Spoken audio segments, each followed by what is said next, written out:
Les amis, j'espère que vous allez bien. Série d'informations concernant le Paris Saint-Germain. Vous savez quoi faire. Like, partage, abonnement pour ceux qui ne le sont pas encore. On va débuter avec cette info. Selon le média L'Équipe, l'affaire Mbappé contre le Paris Saint-Germain n'est toujours pas terminée. On peut donc lire ici, le conflit s'envenime. Un huissier s'est présenté au siège du Paris Saint-Germain pour réclamer 5,9 millions d'euros de congés payés, toujours impayés. Si le club a réglé 55 millions de salaire, il bloque sur cette dernière somme malgré la condamnation des prud'hommes. Donc pour la suite, le Paris Saint-Germain a désormais 8 jours pour payer avant une potentielle saisie directe sur les comptes du club. Et un coup dur pour Conte Jantou, ça me fait très mal de lire ça. Donc les amis, le staff médical du Paris Saint-Germain a pris la décision de procéder à une intervention chirurgicale au niveau de l'ischio-jambier droit de Conte Jantou. Son indisponibilité est estimée à plusieurs mois. J'ai quand même le sentiment qu'il aurait dû sortir direct après son alerte. Ça, c'est vrai. Et toujours rien de positif concernant Fabian Ruiz. Il est toujours dans le point médical du Paris Saint-Germain. Et pour le Classico, les gars, Booba est invité. Selon le média Le Parisien, Booba est attendu au Parc des Princes dimanche soir en ouverture pour le Classico Paris-Marseille. Une apparition qui fait déjà parler. Et nombreux parlent de Désiré Doué. On sait tous ce qui s'est passé récemment entre ces deux-là. Et pour le Classico, on pourrait bien avoir ce 11. Et je pense que c'est ce 11-là qui peut faire mal à l'Olympique de Marseille. Et concernant Safonov, je pense qu'il a confirmé sa place de titulaire. Y a-t-il encore un débat? On va donc terminer avec cette bonne nouvelle. Draw peut désormais jouer les matchs de l'UEFA Champions League avec le Paris Saint-Germain. Très longtemps, le Paris Saint-Germain a été un club de pitre et aujourd'hui, le club est redevenu enfin un club de foot. Je fais des vidéos sur le Paris Saint-Germain depuis 2021. Pendant cette période, la plupart des gens m'ont entendu critiquer énormément le président, Nasser El Khelaifi, ainsi que les différents directeurs sportifs qui sont passés par le club parce que je ne comprenais pas quelle était la politique du club. On avait l'impression que tout ce que le club avait envie, c'était de faire de la surenchère financière autour de ses stars, surenchère au niveau des contrats, surenchère au niveau des salaires, surenchère au niveau des avantages qu'il donnait à la plupart de ses stars, qui en profitaient allègrement. On va pas mentir, il n'y en avait pas un qui avait l'aisance d'esprit de se dire que peut-être il fallait recentrer tout ça autour du sport. Et en 2022, j'ai fait la vidéo qui m'a fait exploser, celle qui explique entre guillemets comment le Paris Saint-Germain pourrait rebasculer vers un club de foot et qu'on arrête toutes ces simagrées autour de ces stars. Attention, je suis pas en train de vous dire que c'est parce que j'ai fait cette vidéo que le PSG a décidé de le faire. Mais point par point, c'est ce que le PSG a fait. Les stars sont partis, les jeunes joueurs qui étaient dans l'équipe ont été valorisés, les joueurs de l'académie du Paris Saint-Germain ont intégré de plus en plus l'équipe professionnelle. Cette saison, pas moins de 8 joueurs ont joué au moins un match avec l'équipe professionnelle. C'est évidemment un record pour le club. Si on met de côté le match face à Valenciennes en 2007, quand Paul Le Guen avait décidé de punir certains pros de l'équipe en les remplaçant par des joueurs de l'académie, ce qui avait permis d'ailleurs à l'époque à Mamadou Sakho d'être le plus jeune capitaine de l'histoire du club à seulement 17 ans, ce qui était une anomalie à l'époque et qui n'a eu lieu uniquement parce que le Paris Saint-Germain était en crise à l'époque, est devenu quelque chose de complètement normal aujourd'hui. Voir régulièrement Warren avec le brassard alors qu'il n'a que 19 ans, ça ne choque plus personne, alors que ça paraissait complètement impensable il y a à peine 2 ans et demi. Mais surtout, le Paris Saint-Germain sur la période de 2022 à 2025, donc la période où le Paris Saint-Germain a fait sa transition pour aller tout gagner, eh ben la masse salariale du club a été divisée de 55%. En gros, les salaires du club ont tous diminué puisque les stars sont partis et les joueurs qui composent l'équipe aujourd'hui n'ont pas les mêmes salaires que les joueurs qui étaient payés beaucoup trop cher à l'époque pour qu'on puisse avoir une équipe équilibrée. Le club de la capitale mise désormais davantage sur les jeunes talents qui donc n'ont pas besoin d'avoir un salaire surdimensionné, mais surtout Luis Campos, avec la validation de Luis Enrique, a installé un salary cap au Paris Saint-Germain. Salary cap dont Nasser El Khelaifi en a parlé pour la première fois il y a quelques semaines, parce que chaque fois que moi j'en parlais, on me disait que c'était pas officiel. Donc maintenant tout le monde sait qu'il y a un salary cap au PSG. Donc oui, les salaires du Paris Saint-Germain sont un peu plus élevés que ce que vous voyez sur les équipes de Ligue 1, mais concrètement pour une équipe européenne, on est sur du standard mid, mais dans la tendance vers le bas, pas dans la tendance vers le haut. Et depuis l'arrivée des Qataris, c'est la première fois que le Paris Saint-Germain est en train de basculer dans cette ère. Une ère où il n'y a plus besoin de dépenser des sommes folles pour attirer des joueurs et il n'y a plus besoin de les surpayer pour les faire rester. Les joueurs qui sont aujourd'hui au PSG restent parce qu'ils ont envie de devenir de véritables légendes et du Paris Saint-Germain et du football, en remportant tous les trophées possibles comme ils l'ont fait la saison dernière et en continuant d'instaurer une véritable dictature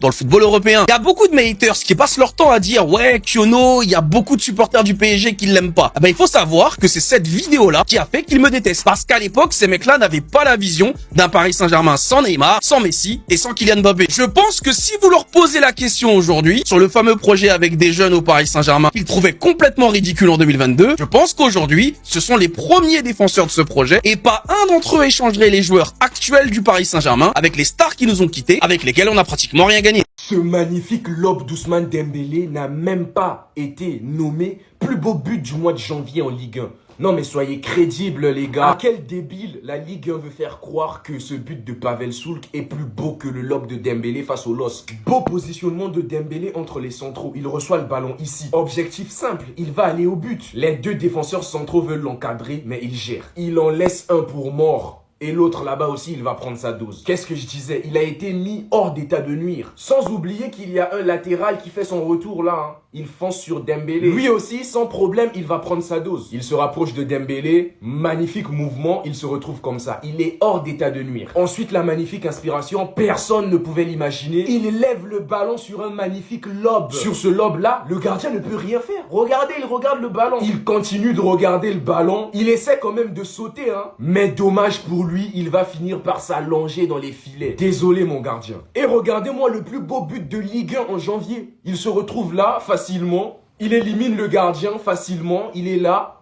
Il se retrouve dans cette position. C'est vrai que c'est dur de la mettre au fond. Il la met quand même au fond. Mais c'est pas comparable au lob de Dembélé. Dembélé s'est fait voler. Dembélé a marqué le plus beau but du mois de janvier en Ligue 1. J'ai même envie de dire le plus beau but du mois de janvier dans le football. Une communauté cette semaine qui a essayé de scam le monde du foot. On va pas donner leur blast parce que chaque fois qu'on parle d'eux, on a l'impression que c'est comme si on mentionnait les sionistes ou Donald Trump. En gros, ils ont essayé de faire croire que le Paris Saint-Germain s'était rendu compte qu'il s'était fait scam en achetant Dro Fernandez et que le joueur puait la merde, à tel point que le club avait décidé de le rétrograder dans la catégorie des U21 du PSG, catégorie qui au passage n'existe pas. Hein. C'est assez facile à savoir, mais encore fallait-il s'intéresser réellement au Paris Saint-Germain et pas balancer une fake news comme ça en mentionnant le Parisien comme si l'info était réelle. Mais pire que ça, ils ont essayé de nous faire croire que le club était tellement en colère contre Dro Fernandez qu'il n'allait plus s'entraîner avec les pros et qu'on n'allait donc pas le revoir de sitôt. Le problème dans cette histoire, c'est que je crois que le Paris Saint-Germain utilise de l'IA parce que, à moins que ce soit de l'IA, je vois pas ce que Dro Fernandez fout sur le terrain d'entraînement principal des pros au Paris Saint-Germain. Je vois pas non plus ce qu'il fait dans les vidéos de début d'entraînement et d'entraînement du club parce que je rappelle qu'il est censé être chez les U21. Hein. C'est la communauté la plus bienveillante du football qui l'a dit. D'ailleurs, je pense que c'était aussi de l'IA quand il s'est échauffé avec le groupe professionnel sur le terrain de Strasbourg juste avant le match et qu'il n'était pas du tout assis sur le banc. Non, même le compte officiel du Paris Saint-Germain ment. Et encore pire que tout ce que je viens de raconter, il y a une fake news qui vient juste de tomber. Le Paris Saint-Germain l'aurait inscrit sur la liste pouvant jouer la suite de la Ligue des Champions et donc l'équipe pro compterait sur lui puisque sinon il n'y a aucun intérêt de l'avoir inscrit dans la liste des joueurs pouvant jouer la plus grande des compétitions. Donc encore une fois, je pense qu'il s'agirait d'arrêter les fake news autour du Paris Saint-Germain. Je pense que ce serait bien pour tout le monde que le Goumin passe rapidement parce que là ça commence à sérieusement devenir ridicule. Et surtout ce serait bien aussi que les membres de cette communauté commencent à arrêter de venir nous casser les couilles. Quand on parle du Paris Saint-Germain, on connaît notre club mieux que quiconque. Autant vous ne suivez pas l'actualité du PSG, autant nous on la suit chaque jour. Donc c'est pas des comptes random d'on ne sait où de cette communauté bienveillante avec 5 Ligues des Champions qui va nous expliquer comment fonctionne le PSG et ce qui se passe au club. Ce serait quand même sacrément culotté. I got this. Ton critique de Xavi, je le défends. Vous l'avez très souvent défendu. Est-ce que vous trouvez qu'on est dur avec lui? Non. Simplement, je cherche à faire le contraire de ce que les journalistes font. C'est facile. Tu critiques de Xavi, je le défends. Tu critiques un entraîneur, je le défends. C'est normal. Mais tous les entraîneurs de Xavi, moi, et tous les entraîneurs de Ligue A et Ligue 2, nous savons que si on gagne, nous sommes incroyables. Si on perd, nous sommes catastrophiques. Merci. Merci.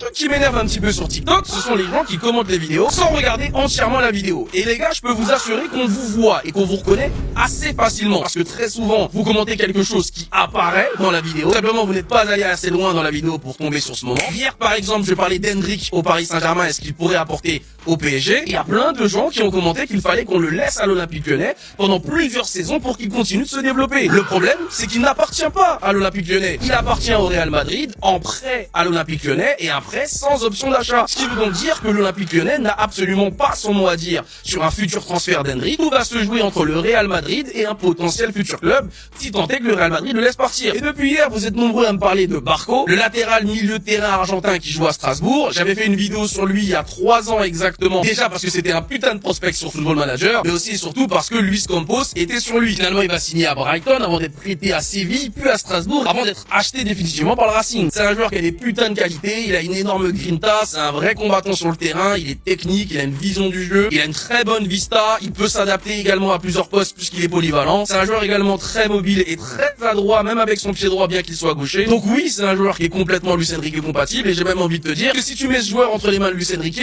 peut-être il bande. Je pense qu'il bande même vraiment. Du coup, la question qui revient à chaque fois, c'est ok, si on fait un mercato avec Hendrick et Barco, très bien, mais à la place de qui? Et c'est ça qui est vraiment le plus agaçant. Parce que ce point essentiel de à la place de qui, je pense que j'en ai parlé dans toutes mes vidéos qui parlaient du projet de Luis Enrique avant même qu'il commence. Ça fait 3 ans maintenant qu'a commencé le projet de Luis Enrique, et on a l'impression que vous ne comprenez toujours pas la base. Luis Enrique ne voit pas les joueurs de foot comme des joueurs avec des positions. Oui, chacun d'entre eux a une position préférentielle pour démarrer un match, ça y a aucun problème, mais un match de foot, c'est quelque chose de vivant. Et donc en fonction de là où va se situer le ballon et dans quelle zone l'action va se passer, un joueur qui joue sous Luis Enrique doit être en capacité de pouvoir s'adapter à changer de position et permuter avec ses partenaires pour continuellement apporter du danger. Alors oui, je sais que ça se voit beaucoup moins cette saison, mais la saison dernière, c'est ce qui a fait notre force. Ce sont les fameuses courses qui nous manquent depuis le début de saison dont je vous parle à cause du fait qu'on n'a pas fait de préparation. Et donc cette polyvalence et cette alternance de positions qui perturbe complètement l'adversaire, c'est ce qui faisait notre force la saison dernière, et c'est ce qui va devoir revenir sur la deuxième partie de saison afin qu'on recommence à écraser nos adversaires. Au PSG, on est l'anti-Real Madrid. Là où au Real, on oblige l'Arbeloa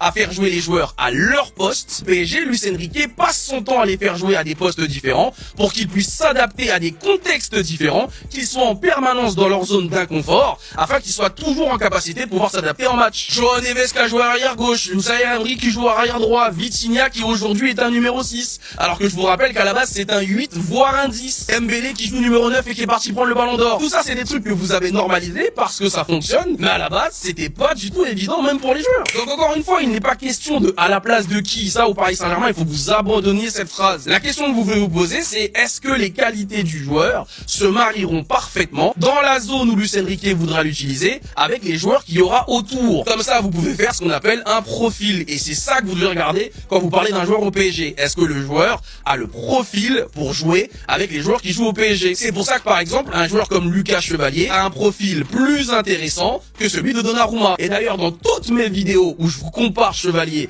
avec Donnarumma, je ne vous parle jamais de niveau. Je n'invente rien. Allez regarder les vidéos, vous allez voir. Donc il ne s'agit pas de savoir est-ce que Barco, est-ce qu'Hendrick ont le niveau, et surtout à la place de qui, si jamais le Paris Saint-Germain décidait de se positionner sur eux. La vraie question c'est, ont-ils le profil pour s'adapter au Paris Saint-Germain? La réponse est oui. Et maintenant, dans quel système on pourra les utiliser si le PSG les faisait venir? Et pour tout autre recrue au PSG, c'est comme ça que vous devez réfléchir. Au Parc des Princes, ça fait polémique. Il y a énormément de supporters qui sont pas contents, qui sont pas d'accord, qui appellent au boycott, qui veulent même carrément le siffler. Parce qu'apparemment, quand on était la risée de l'Europe, c'est un mec qui vannait beaucoup le Paris Saint-Germain. Cet été, quand il a sorti son sur Désiré Doué et qui lui a demandé de partager, sinon il lui souhaitait les croiser. Voilà, il y a certains supporters, ils ont du mal avec ça. Moi, on me demande de réagir, mais vous voulez que je vous dise quoi? Les gars, le plus important, c'est que c'est un supporter parisien qui s'est toujours revendiqué Paris Saint-Germain. C'est ça le plus important, même s'il y a des erreurs de communication. Pour moi, le plus important, c'est que c'est un supporter du Paris Saint-Germain depuis le début. Après, les gars, c'est pas important. Pour moi, le plus important demain, c'est la victoire. Il y a que ça qui compte. Après, on a d'autres, ils aiment pas le show avant le match. Je peux comprendre. Mais moi, je prends du bon côté où je me dis, c'est la preuve que pour nos dirigeants, ce match, il compte. Parce qu'ils font ça que pour ce match-là.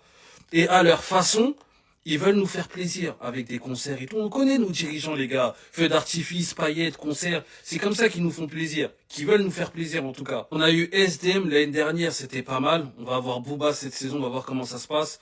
Mais voilà, pas besoin d'en faire une polémique. Demain, c'est la victoire. C'est ça qui compte.